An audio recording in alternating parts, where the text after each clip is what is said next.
여러분, 우는 것하고 애통하는 것은 좀 차이가 있는데, 점점 삶을 살아갈수록 배우는 것은 내가 애통하는 것을 배우지 못했구나 하는 거예요.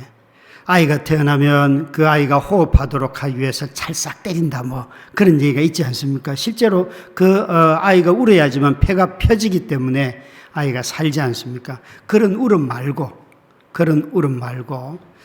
삶이 아파서 나오는 눈물이 있는데, 삶을 살다 보면 그냥 소리로 나오는 그런 울음 말고요, 어딘가에 찔리고 상하고 잃고 그래서 나오는 눈물이 있잖아요. 그죠? 근데 우리는 우는 법은 배웠어도 애통하는 법을 배우지 못했다는 것을 여러 모형을 통해서 깨닫고 있어요. 그러니까 바울의 얘기, 다윗의 얘기 표현대로 한다면 사람들이 자기 자신을 비난하기 때문에 나오는 눈물인 거예요. 누군가가 나를 삼키려고 하고 나를 말로 씹고 뒤에서 비난하고 사는 모습이 다른데도 그걸 인정하지 않고 너 틀렸어 그러고 이런 거 있잖아요. 그죠? 그럴 때 마음속에 억울함이 생기고 보복은 할 수 없고 눈물은 나는데 이거 정말 화만 낼 수도 없는 거잖아요. 우리 삶에 그런 게 얼마나 많습니까? 한 달 전에 태어난 지 7일 되는 신생 아이가 저희 성도님 자녀인데 하나님이 데려갔어요.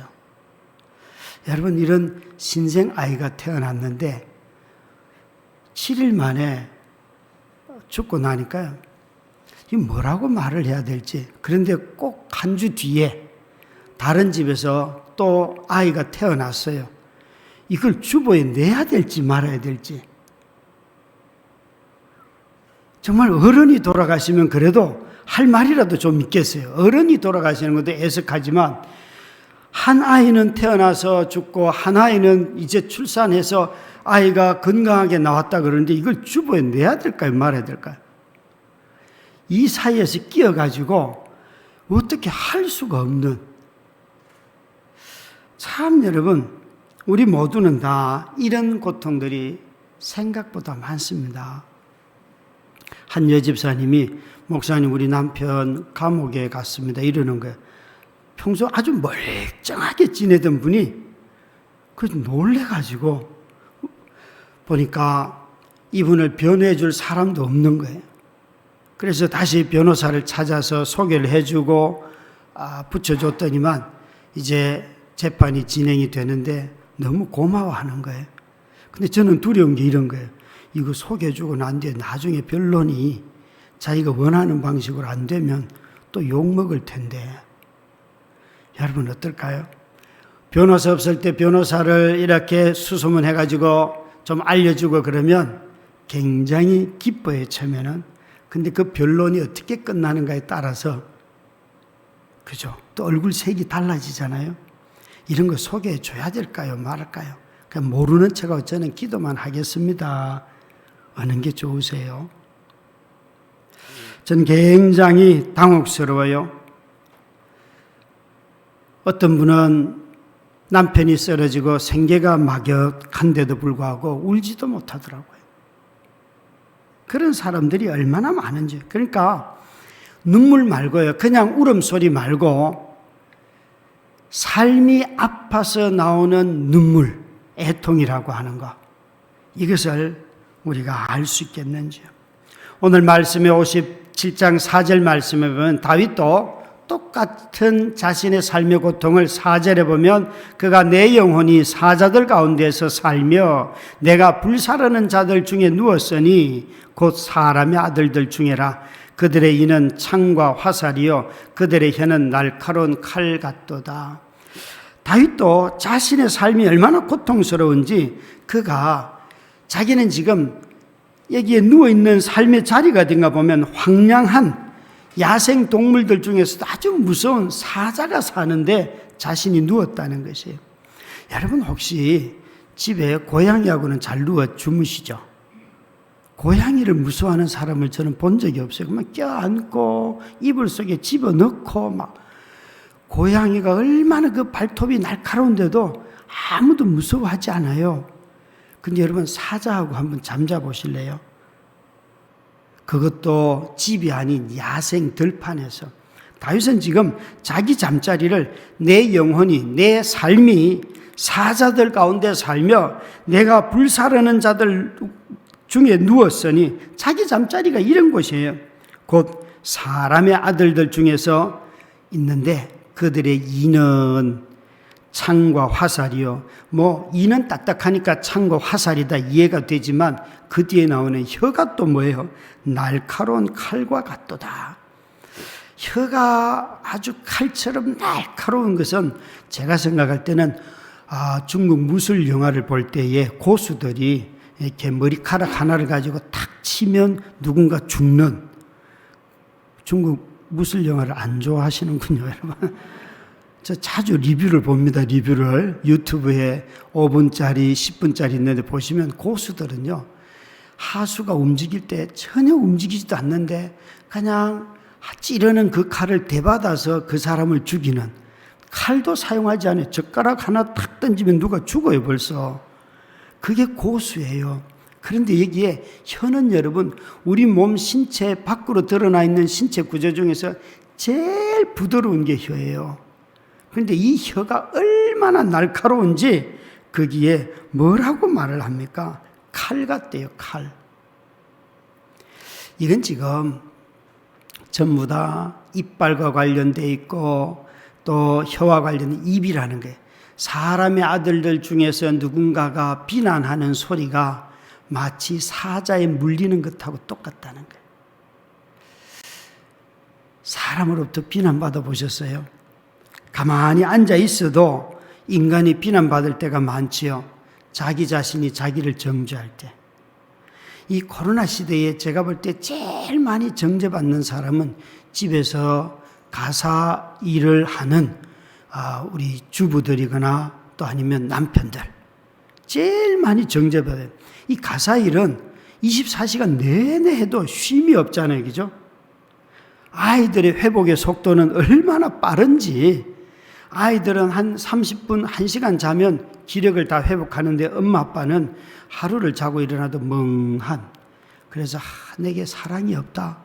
애들한테 화내고 덤비고 아무리 밥 다 해주고 재워주고 학교 다 보내고 다 하고 난데도 늘 나는 모자라는 엄마야, 모자라는 아빠야, 우리 자식들한테 뭘 잘못해줬어.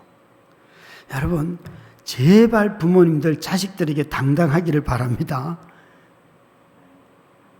여러분 잘못해준 거 별로 거의 없어요. 아니 안 버리고 집에서 밥 먹여준 것만 해도 감사해야 되는 거 아니에요?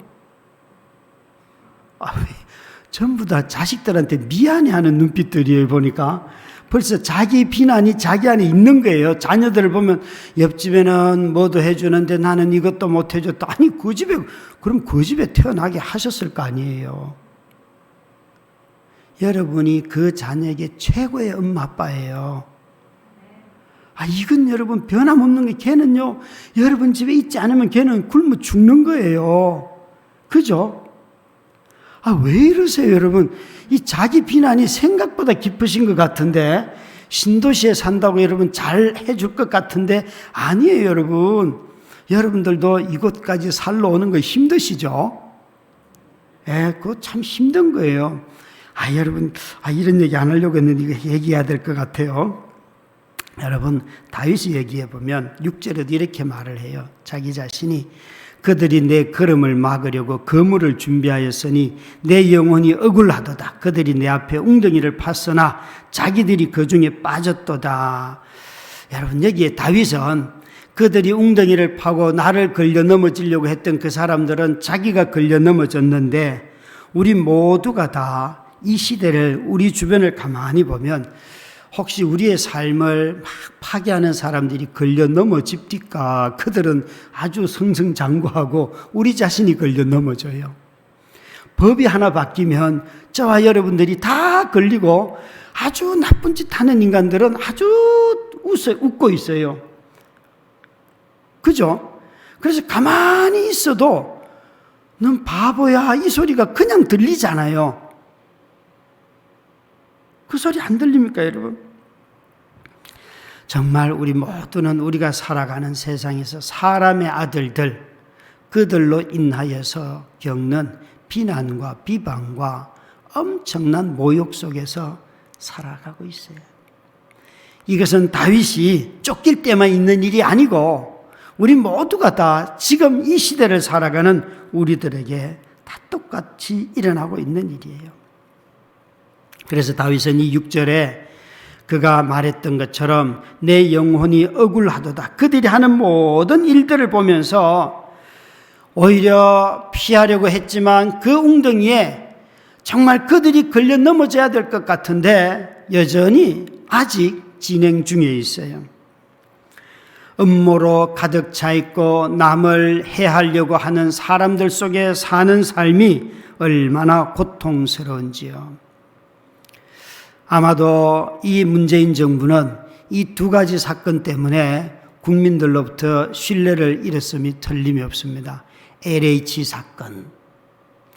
이게 언제 그 기업이 만들어졌는가 하는 것은 이전 정부들에 의해서 만들어졌지만 그게 일을 하는 공직자들의 투기로 말미암아 그 몇몇 사람들이죠. 전부가 그러지는 않죠.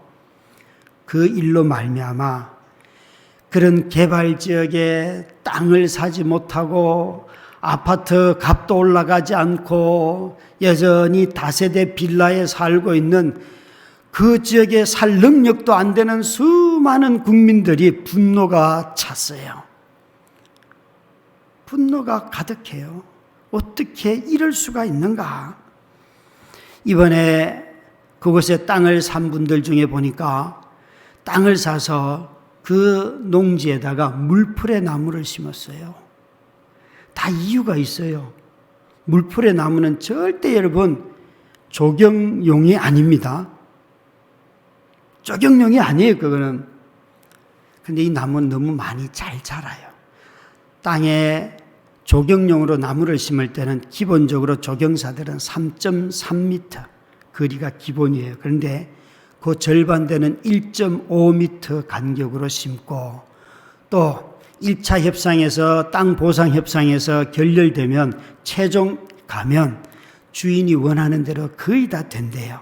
그런데 그 기간에 가장 빨리 자라는 나무, 이 나무도 3m 이하일 때의 가격 보상이 다르고 3m 이상이 되고 5m가 되면 보상이 이 나무 한 그루가 최대 실제로 3m 이상 이하일 때 보상은 6만 원 정도 밖에 안 되는데 5m 이상으로 딱 자라면 최대 45만 원까지 받을 수 있는.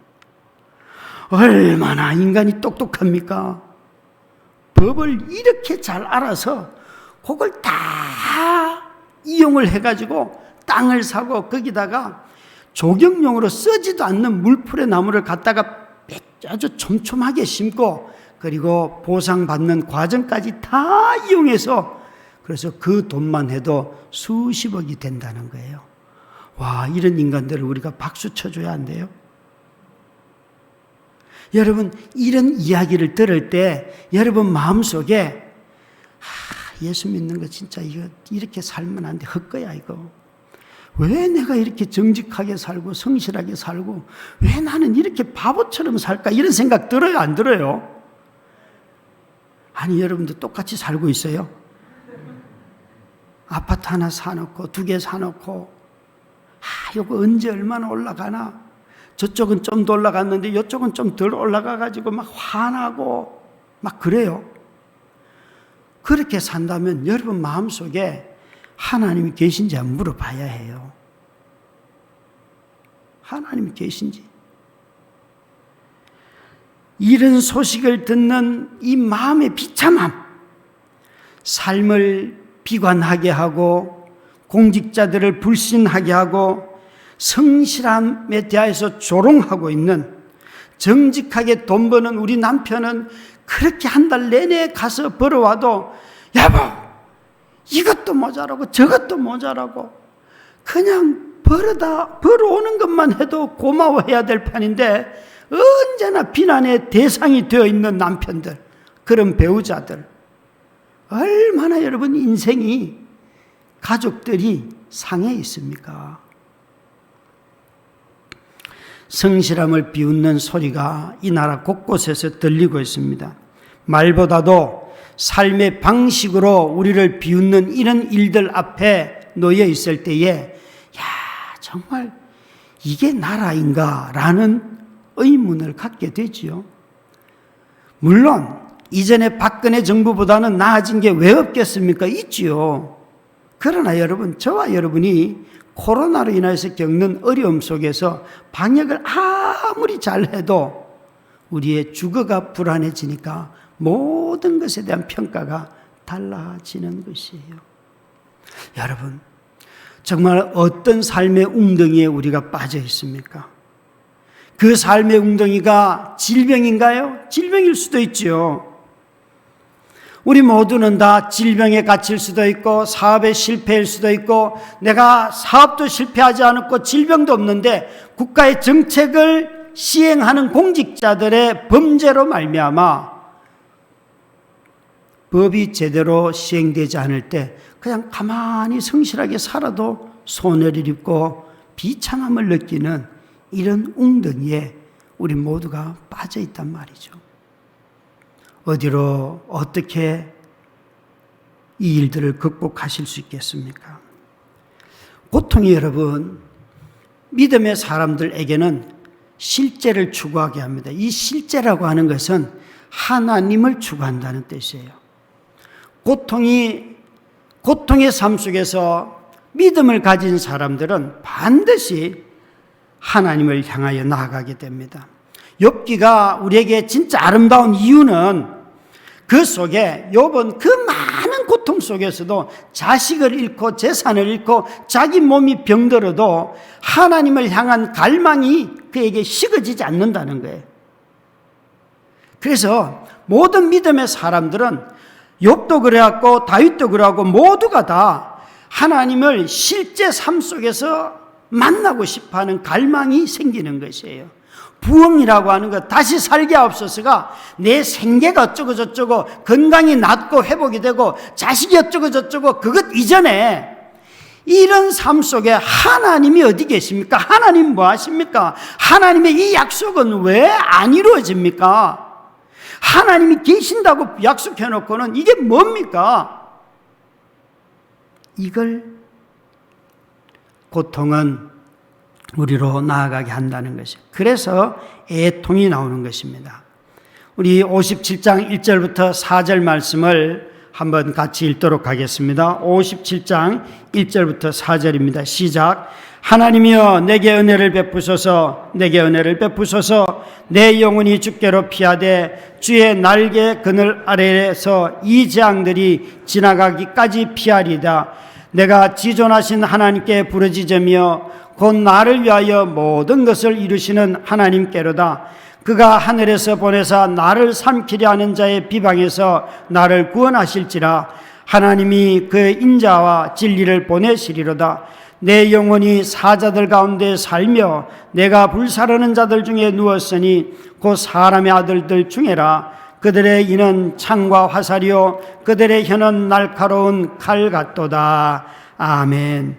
여기에 다윗은 그가 재앙의 그늘에 갇혀버렸는데, 재앙에 잠겨버렸는데 또 그늘에 하나의 그늘을 찾아가고 있어요. 뭐라고 말을 해요?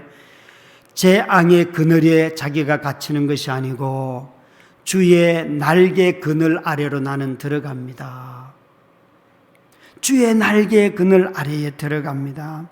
그는 자신에게 재앙이 찾아올 때에 부르짖고 구하고 은혜를 찾고 자신의 실제를 이야기하고 하나님이 어떤 분인지, 하나님께서 인자와 진리를 보내실 것이고 하나님이 어떤 분인지 그는 알면서 믿고 고백하면서 하나님을 찾아 나아가고 있습니다. 하나님의 이름은 지존하신 하나님, 그 높은 곳에 계시는 그 하나님의 날개 아래에 저는 들어갑니다 라고 말하면서 이렇게 믿어요.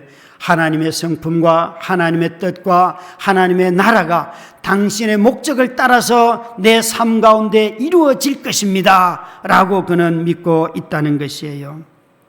여러분, 이 애통의 애통함을 가지고 기도하려고 하면, 은혜를 구하고 갈급해하고 하려고 하면 반드시 믿음이 필요합니다. 3절에 있는 말씀처럼 하나님께서 나에게 인자와 진리를 보내시리로다. 삶의 재앙이 찾아오는 것도 하나님의 주권에 의해서 왔다고 우리가 고백할 수 있다면, 다윗은 진리도 인자도 하나님이 내게 보내주시는 것들입니다 라고 그는 고백하고 있어요. 그래서 다윗의 눈이 어디로 가는가 보세요. 삶이 어려운데도 하나님께로 향하고 은혜로 향하고 하나님이 계시는 지존하신 곳으로 향하고, 그는 하늘의 궁창으로 향하고 그것에 하나님의 의와 진리가 충만하기 때문에 11절을 보시면요, 하나님이여 주는 하늘 위에 높이 들리시며 주의 영광이 온 세계 위에 충만하기를 원하나이다. 그는 하나님의 영광과 하나님의 뜻을 깨닫고 그 모든 것들이 충만한 나라, 그 나라를 보고 있어요.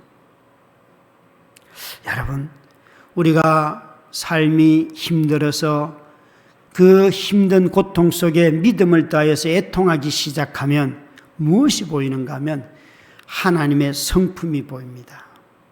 하나님의 진리가 보입니다. 하나님의 약속이 보입니다. 지금 내게 이루어지지 않아도 언제나 하나님의 약속은 약속대로 됩니다. 하나님의 성품대로 됩니다. 다윗은 그 슬픔 속에 하나님의 성품을 만나고 있어요. 그래서 우리가 애통하기 시작하면 하나님을 기억할 수 있어요.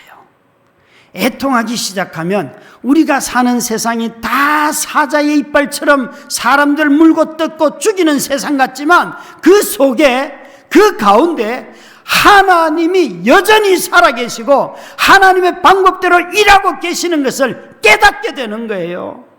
그게 보여요. 악인들이 아무리 계획이 커도 하나님의 인자가 더 크다는 것을 다윗이 선포하고 고백하는 것처럼 우리 눈에 그게 보인다고요. 사랑하는 성도 여러분, 그래서 우리는 정말 울며 탄식할 때에 침묵하는 것보다도 애통하는 기도가 훨씬 낫습니다. 애통하는 기도가. 우리 모두는 다 사람들이 애통하기를 두려워합니다. 먼저 대부분의 사람들이 우는 것을 싫어하는 이유는 울음이라는 것은 약한 자들의 것이라고 생각하기 때문에 그래요. 여러분, 혹시 여러분의 남편들이 아무리 힘들어도 아내 품에 안겨서 우는 남편 봤어요? 못 봤어요? 술 처 잡수시고 술 주정하는 거 말고 맨정신으로, 여보 요즘 회사가 너무 힘들어 그러면서 아내 품에 안겨서 엉엉 우는 남편은 참 복된 남편이고 복된 부부예요. 여러분, 힘든 남편들 딴 데 가서 울지 마시고 딴 여자 품에 안겨서 울지 마시고, 그죠? 예, 여러분 자신의 배우자에게 안겨서 우시기 바래요. 제일 안전한 거예요. 그런데 꼭 우는 배우자를 보고 아내들이 내가 이 인간을 믿고 어떻게 인생을 사나, 그러시면 안 돼요. 그죠? 여러분, 우는 남편 진짜 어떻게 의지할 수 있겠어요?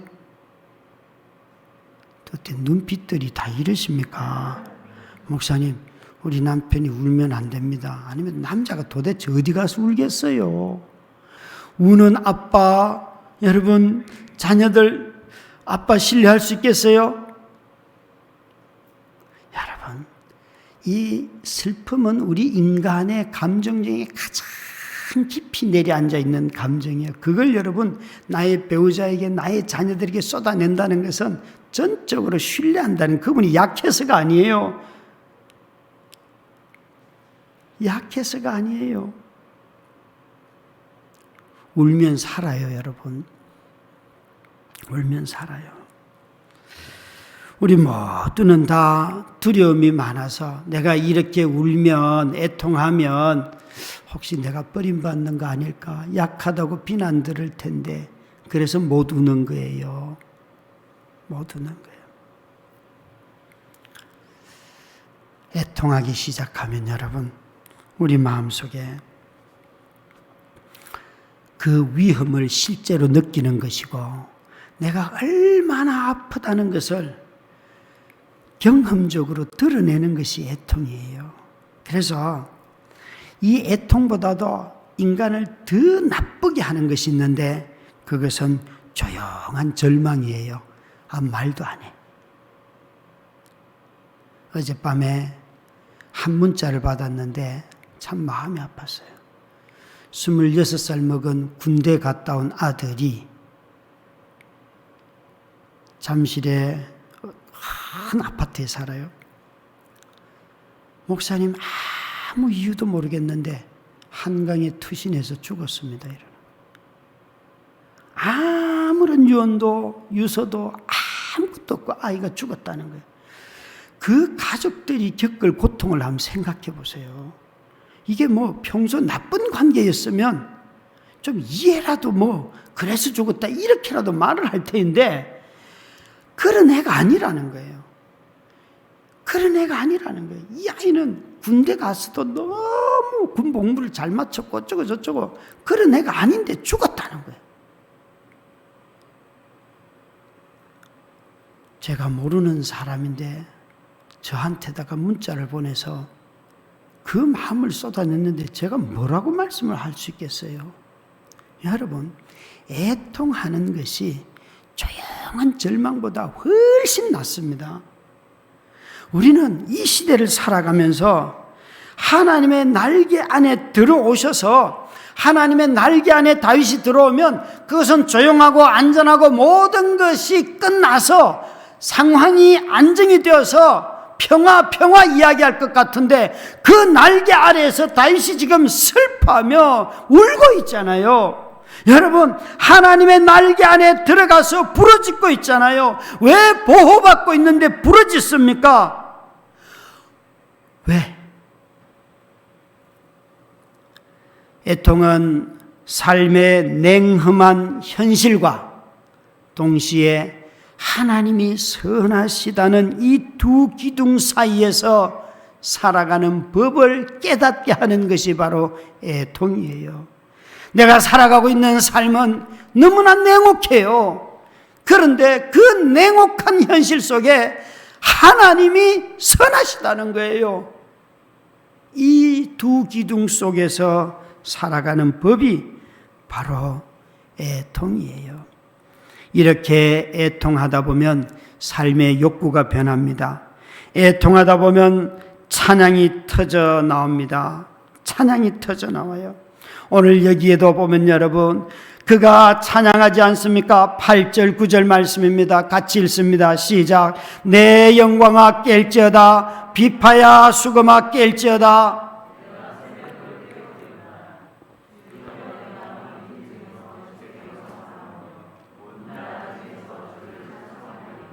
아멘. 여러분, 주의 날개 그늘 아래에 들어가서 애통하면 찬양이 터집니다. 자기 영혼을 자기에게 깨우는 거예요. 내 영혼아 깨어나라. 삶의 실제 가운데서 이 고통 속에서 실제하시는 그 하나님을 찬양하라. 여러분, 너무 빨리 감정 정리하려고 애쓰지 마시기 바랍니다. 부러지시기 바랍니다. 하나님한테 따지기도 하고 묻기도 하고 대들기도 하고 아무 상관없어요. 우리 하나님은 우리로부터 이미 십자가에서 엄청난 비난을 다 들었습니다. 여러분, 다 예수 믿고 나니까 그 비난이 끝나는 게 아니죠, 그죠? 여러분이 그렇게 착한 사람이 아니라는 건 여러분이 인정하지 않습니까? 그죠? 지금 설교가 벌써 약속된 시간이 벌써 한 5분 지나간 것 같아요. 벌써 불안해질 거예요. 여러분, 우리는요 그렇게 너그러운 사람들이 아니에요. 아니에요. 절대 아니에요. 그런데 놀랍게도 여기에 그런 모든 불평이나 하소연을 다 하나님 앞에 쏟아내기 시작하면요, 그 마음 속에 하나님을 노래할 마음의 공간이 생겨요. 그래서 이런 애통 가운데 찬양은 누가 하는가? 성도들만이 할 수 있는 특권이에요. 성도들. 슬픔 가운데 찬양이 터질 때 눈물은 흐르는데 속에서는 기쁨이 일어나는 거 아시죠? 내가 이번 한 해 동안 여러분 한 영혼을 놓고 기도하고 계시는 불신자가 있을 거예요. 그 사람을 놓고 우는데 반응도 없다가 아주 어느 날 그 영혼이 탁 거듭나면 여러분 그동안 받았던 모든 아픔들이 다 잊혀지고 마음의 기쁨이 막 솟아나잖아요. 그죠? 얼마나 즐겁습니까? 여러분, 애통으로부터 나오는 찬송은 가장 순수한 것이에요. 그래서 이 애통과 고통은 실망을 지나가면서 찬양이라고 하는 그 집에 이르게 되어 있어요. 실망을 경험해 보지 않은 찬양은 고백이 될 수 없습니다. 하나님한테 당해봐야지 찬양이 찬양다워져요. 예. 뿐만 아닙니다. 이렇게 그가 슬픔 가운데서 찬양하게 되고 자신의 영혼을 깨웁니다. 하나님이여 내 마음이 확정되었고 확정되었사오니, 자신이 모든 영혼도 깨우고 또 찬양하는 도구들도 딱 깨우고 시간도 깨우고 자신의 영혼과 도구와 시간까지 다 깨워가지고 나는 하나님을 찬양하겠습니다. 왜요? 자기 자신의 영혼이 깨어나면 그리스도로 말미암아 새 사람이 되었고, 그래서 새 사람이 된 내가 우리 주님 앞에 나의 전부를 드리는 삶이 여기 있는 거예요. 그래서 마음의 소원도 달라지지 않습니까? 5절 말씀만 보십시오. 5절 같이 읽습니다. 시작. 하나님이여 주는 하늘 위에 높이 들리시며 주의 영광이 온 세계 위에 높아지기를 원하나이다. 그가 뭐라고 말해? 높아지기를 원합니다. 누가? 하나님이. 그의 영혼이 깨어나면 소원이 달라지는 것이, 이 구절을 11절에도 또 반복해요. 다윗은 그가 지존자의 그늘에 들어가서 자기 인생이 조금 전까지는 이런 고통, 사람들의 비난, 이것으로부터 벗어나고 싶습니다라고 말하던 그가 이제는 이렇게 말합니다. 하나님, 이 상황을 통하여서도 하나님이 가장 높임 받으시길 원합니다. 계속 나를 물을 수도 있고 이것이 사라질 수도 있지만 그것이 어떤 형편이 되든지 간에 하나님께 영광, 하나님의 성품이 온전히 드러나기를 바랍니다. 그것이 내 소원입니다. 그랬어요. 비방에서 찬양으로 변하고요, 생존에서 주님 저는 이런 사자들 속에 살고 싶지 않습니다. 내 생명을 보호해 주십시오 라고 그가 말했고요, 두려움에서 이제 그가 어디로 가는가 하면 하나님의 영광을 구하는 삶으로 갑니다. 삶에 큰 어려움을 당할 때에 두려움이 가장 먼저 찾아오는데, 이 두려움을 극복하지 못하면 우리는 기도할 수 없고요, 두려움을 극복하지 못하면 하나님의 영광을 구하지를 못합니다. 다 그 두려움에 눌려버리게 되지요. 사랑하는 성도 여러분, 더 사랑의 교회 성도 여러분, 정말 여러분의 마음속에 삶의 어려움을 겪으면서 우리의 노래가 달라지고 삶의 욕구가 달라지셨습니까? 어쩌면 똑같이 세상의 탐욕을 추구하면서도 성도의 이름으로, 하나님의 이름으로 혹시 하나님의 성품을 가지고 우리의 탐욕을 포장하지는 않으시는지요? 그런 기도는 절대 이루어지지 않습니다. 이루어지더라도 하나님의 뜻이 아닙니다. 이루어지더라도 여러분, 하나님의 뜻과 우리의 지혜가 만나서 응답이 되는 것은 하나님의 뜻입니다. 그런데 우리의 뜻과 하나님의 공급하심이 만나서 이루어지는 것은 하나님의 뜻이 아닙니다. 다시요. 우리의 뜻과 하나님의 공급하심이라고, 누가 공급하든지 잘 몰라요. 사실은 공급하심이 딱 만나서 응답이 되었다 하는 것은 그것은 하나님의 뜻이 아닙니다. 이루어지면 이루어질수록 더 탐욕스러워집니다.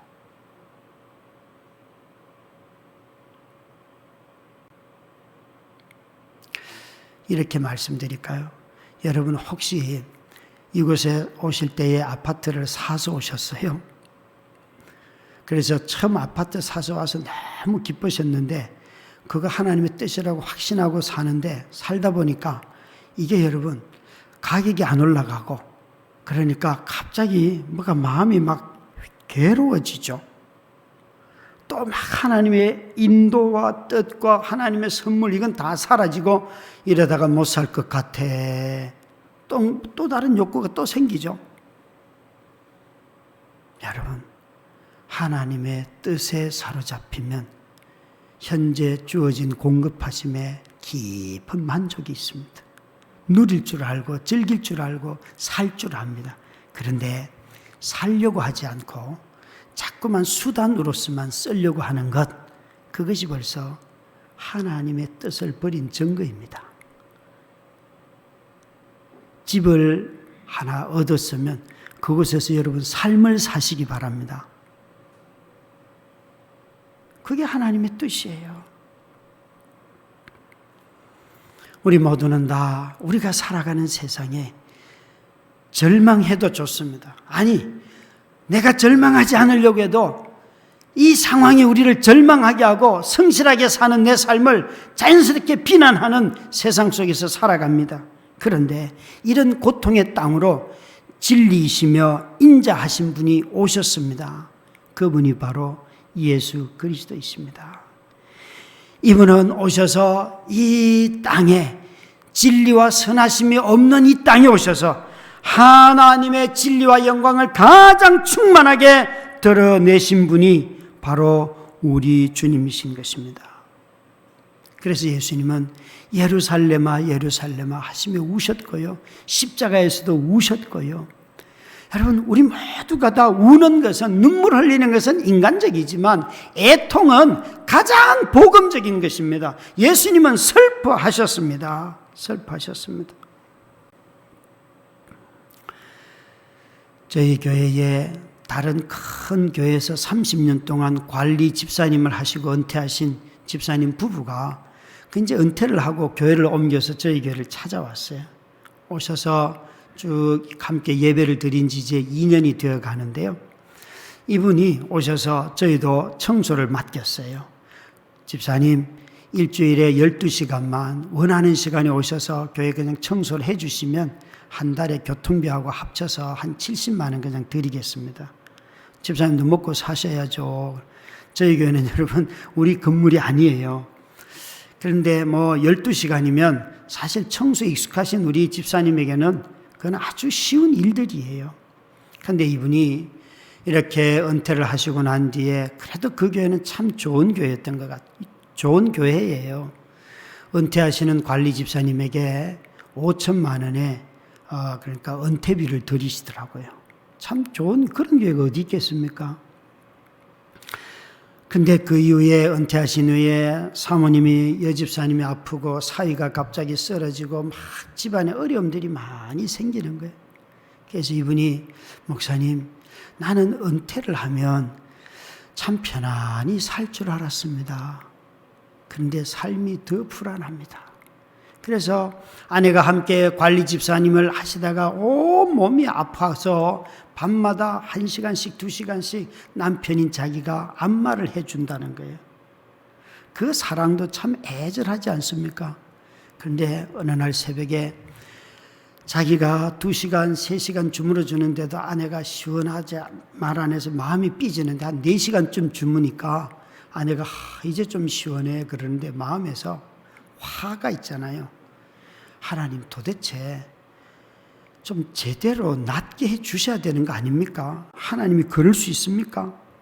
내가 얼마나 더 주물러야 됩니까? 이런 화가 팍 뻗쳐가지고 속으로 한마디 하나님한테 했다는 것이에요. 하나님이 고쳐주셔야지. 그랬더니만 하나님이 마음속으로 우리 집사님의 마음속에 야 임마 네 손으로 낫게 하는 거야. 네가 주물러서 고칠 거야. 그러시더랍니다. 이 설교 준비하는데 새벽에 오셨길래 물으니까 이 말씀을 하시는 거예요. 목사님, 내가 밤새 안에 어깨 주무르다 왔는데 온몸을 전신 마사지하다 왔는데 주님이 이렇게 말씀하십니다. 네 손으로 주물러서 네 안에 고칠 거야 임마. 여러분, 오늘도 눈물 나는 땅에서 애통의 기도를 통하여서 하나님의 그 인자와 성실하심을 경험하는 모든 성도님들 되시기를 주의 이름으로 축원합니다. 기도하겠습니다.